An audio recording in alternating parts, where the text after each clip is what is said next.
morning. Welcome to a special episode of Eagle News for September 11th, 2019, Patriots Day.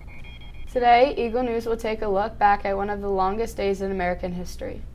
Let's start our broadcast today with the Pledge of Allegiance. I pledge allegiance to the flag of the United States of America and to the republic for which it stands, one nation, under God, indivisible, with liberty and justice for all. My name is Haley. On September 11, 2001, at 8:45 a.m. on a clear Tuesday morning, an American Airlines Boeing 767 located with 20,000 gallons of jet fuel crashed into the North Tower of the World Trade Center in New York City. And my name is Avery. Then, 18 minutes after the first plane hit, a second Boeing 767 United Airlines Flight 175 appeared out of the sky, turned sharply toward the World Trade Center, and sliced into the South Tower near the 60th floor. As millions watched the events unfolding in New York, American Airlines Flight 77 circled downtown over Washington, D.C. before crashing into the west side of the Pentagon military headquarters at 9:45 a.m. Jet fuel from the Boeing 757 caused a devastating inferno that led to the structural collapse of the portion of the giant concrete building, which is the headquarters of the U.S. Department of Defense. All told, 125 military personnel and civilians were killed in the Pentagon, along with all 64 people aboard the airliner. Let's take a look at the timeline of events back on September 11th, 2001.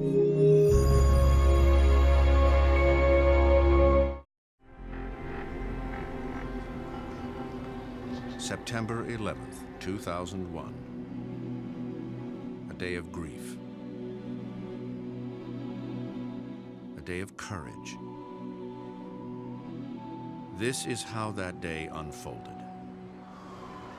My daughter called me. She said, a plane just flew into the World Trade Center. I said, nah, you gotta be kidding. It's gotta be a Piper Cub or some clown was flying down the river. At 8:46 a.m., American Airlines Flight 11 from Boston, with 92 aboard, traveling at a speed of 470 miles per hour, strikes the North Tower of the World Trade Center complex. Within minutes, officials coordinate the citywide emergency response. Their base of operations is a state-of-the-art command center located on the 23rd floor of 7 World Trade Center. With one tower in flames, the tragedy is only beginning. It is 9:03 when United Airlines Flight 175, with 65 aboard, traveling at the speed of 590 miles per hour, smashes into the South Tower of the World Trade Center. This aircraft strikes the corner of the South Tower. It rips a diagonally shaped gash from the 84th to the 78th floors. The South Tower lasts only 56 minutes before it succumbs at 9:59 a.m. The dust cloud billows outward for blocks. Victims stagger away. At 10:28, the television mast atop the North Tower spears straight down.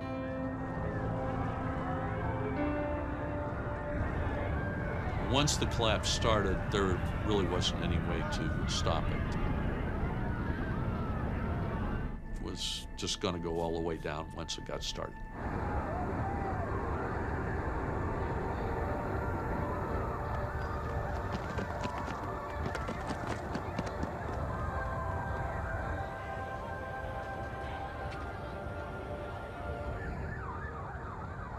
Chaos in New York City.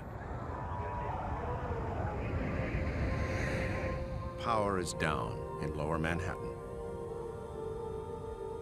Phone lines jammed with more than 230 million calls. Hundreds of firefighters trapped in the towers. Hundreds more race to the scene. Falling debris from the collapse of the North and South Towers ignites fires in the neighboring buildings of the World Trade Center. World Trade 4, 5, and 6 are ablaze. World Trade 7, the building housing the city's command center, burns unchecked for 7 hours. At 5:20, it collapses.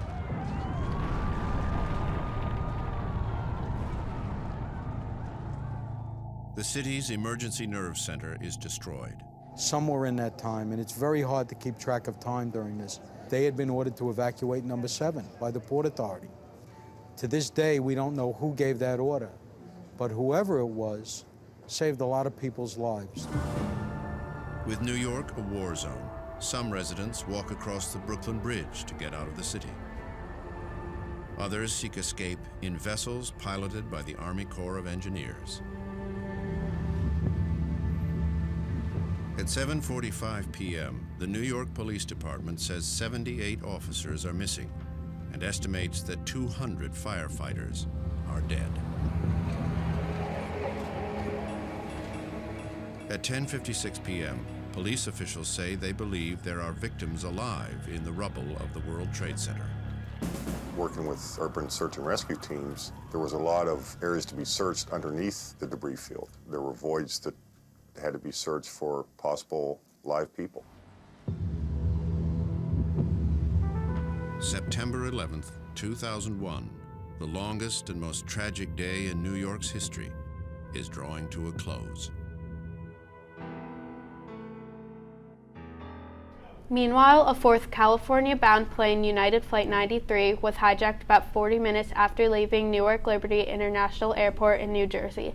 Because the plane had been delayed in taking off, passengers on board learned of the events in New York and Washington via cell phone and airphone calls to the ground. Knowing that the aircraft was not returning to the airport as the hijackers claimed, a group of passengers and flight attendants planned an insurrection. The passengers fought the 4 hijackers and are suspected to have attacked the cockpit with a fire extinguisher. The plane then flipped over and sped toward the ground at an upwards of 500 miles per hour, crashing in a rural field near Shanksville in western Pennsylvania at 10:10 a.m. All 44 people aboard were killed. Its intended target was not yet known, but the theories include the White House, the U.S. Capitol, the Camp David presidential retreat in Maryland, or one of the several nuclear power plants along the eastern seaboard. Now let's head over to Alexis. In 6 weeks, our 8th grade students will be traveling to Washington, D.C. On the way to D.C., we will be stopping at Shanksville, Pennsylvania, where the Flight 93 Memorial and Museum stands to remember the 40 victims of that flight. Check out this video report. Somerset County is full of special places, and if you drive down Route 30, you'll see another special place in the Flight 93 Memorial. This map is looking over the entire visitor center complex, the crash site, and the Memorial Plaza. On the grounds, there's polished granite tablets listing each of the impact times of the other planes. Right now, we're overlooking the crash site from the flight path on the overlook sticking out of the visitor center walls. And if you look out, you can look straight down and see the Memorial Plaza. And this marble wall has each of the names of the 40 passenger and crew members of Flight 93 engraved on it in alphabetical order. The tablets, each weighing 1,000 pounds. Each are individual, symbolizing 40 individual people. Yet together they united, came together, and did something incredible that day. The wall of names leads to a wooden gate made out of hemlock with 40 angles representing each of those passenger and crew members. That wooden gate is only ceremonially opened on September 11th after the ceremony and allows access for the family members to walk out the flight path and visit the boulder, the impact site of Flight 93. In the Visitor Center complex, a number of exhibits that will take you through the story and the events of September 11th and focus on the phone calls that were made aboard Flight 93. If you've never been here, or even if you have, Cordex says knowing the history is important for the future. Flight 93 National Memorial is the story of 40 completely unique and individual people. And I think in this time of uncertainty, in this current environment that we're in, that the story of the 40 passenger and crew members of Flight 93 inspires the future generations.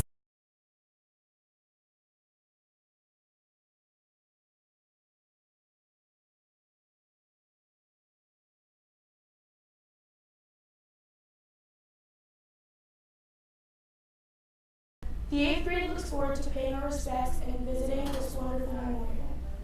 For our final video, Noelle from Eagle News made this video asking teachers to reflect on their experiences from September 11, 2000. Let's go see what it was like for teachers when 9/11 happened. Hi, Ms. Semchesky. So what does 9/11 mean to you?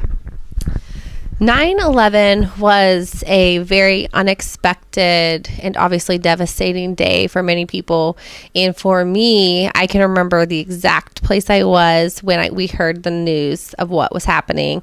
I was actually transitioning between classes, and I went to my next class. I could hear some conversation in the hallway about something had happened, and it was a really big event that occurred that was on the news, and we should hurry up and catch it. We quickly moved to our second class. We didn't do anything for class that day. They turned on the news, and that's where we watched the second hit. So we were in a process I was at an age where I was really thinking about what does that mean? What is happening? So it was a very emotional time for a lot of people because we really didn't know what that meant for our country at the time. But it's something that you certainly never forget where you are, what you're doing, the emotion. Even as I watch different things back now, when you go to Washington, D.C., you'll have a chance to see there'll be a section in one of the museums that you can see a lot about it. And there are times where I watch those little video clips that they play in there, and it brings me right back to that moment.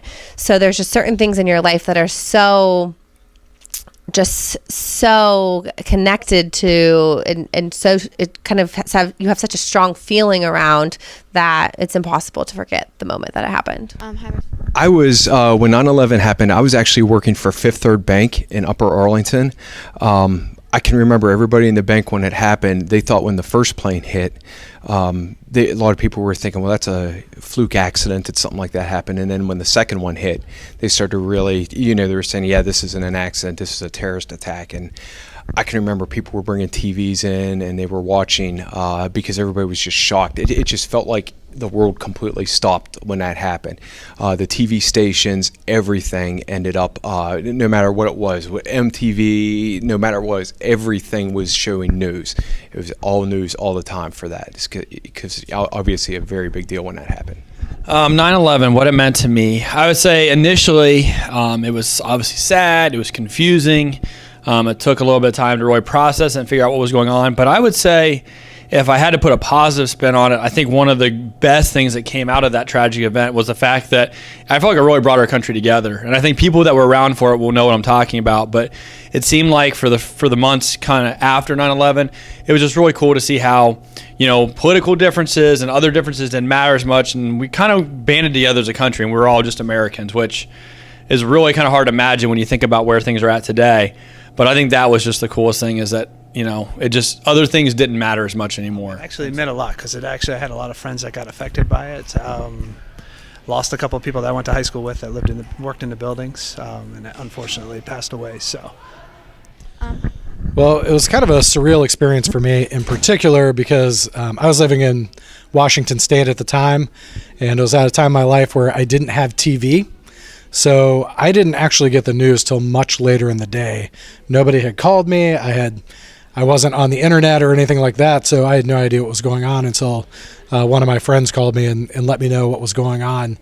And then immediately started to sink in, and I went over to someone's house where I could catch up on the news coverage and all those things. And I was actually planning to leave to go out to Puget Sound the next day, and most of the the Sky Needle was closed. They were closing the ferries down and those things. So it was definitely kind of an odd time being so far away from most of the people I knew. There wasn't a lot of people to process with, other than a couple of friends I had known for a short amount of time.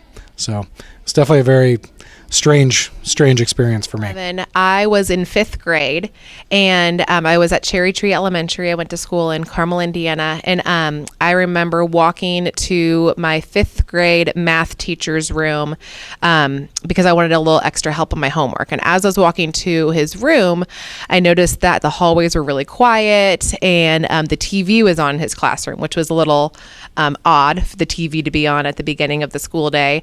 And as he was watching watching the TV, I noticed that there were tears in his eyes.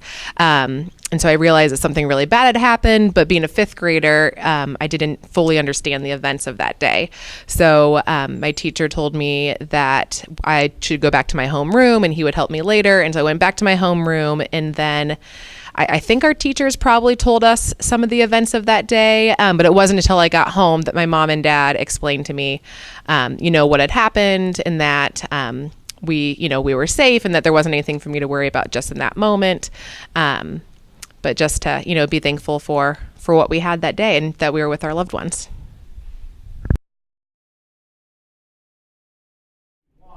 Thank you for watching this special episode of Eagle News. Never forget 9/11. I am Haley. I'm Avery. And I'm Alexis. Thank you for watching this year's Eagle News special 9/11 broadcast. Have a great day today, Eagles.